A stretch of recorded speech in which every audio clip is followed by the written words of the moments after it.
Greetings, friends. I'm here at St. Mary's. We are at our retreat. I'm with Father Collin. Hello. And look at that.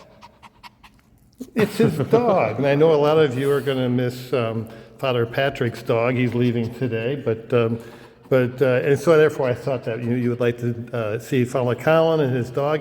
And we're talking a little bit here at the retreat about vocation. Mm-hmm. And that makes me think of a little bit about the solemnity of St. Peter and St. Paul this coming up this Sunday. They both had a call, right? And they had such different lives, didn't they? I mean, you got Peter was a fisherman, Right.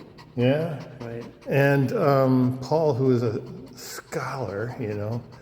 but their lives were sort of entrenched. One entrenched in the lake and fishing, the other one in his Jewish rabbinical background. Mm-hmm. Great missionary. Yeah, right. Yeah. And when the call comes, right, he calls us out into an adventure. And both of those lives are adventures. Yeah. Your life's been an adventure, hasn't it, Collin?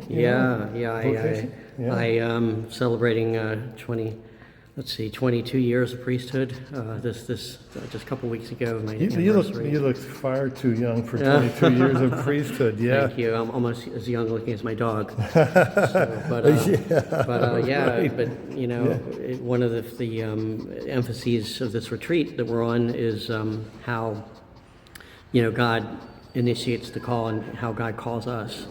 Where he calls us where we're at, in our lives. No matter how good or bad or imperfect or whatever our foibles are, or where we're at, he still calls.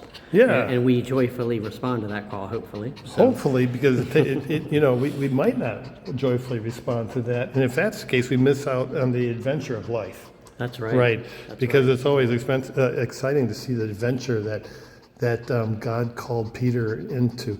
I mean, can you imagine? Peter would never thought when he was fishing on the lake that he would be in Rome leading the first church, I mean, in Rome, I mean, good heavens. I mean, most of his buddies back would stay home and, they were probably fishing for the rest of their lives there, Yeah, So, and St. Paul would have never dreamt that all of these letters he wrote would have been now heard by millions and millions of people every day. And changing the whole foundation of Western thought. Good heavens, yeah. Right. So everybody's got some sort of a call, and I think it's all a radical call.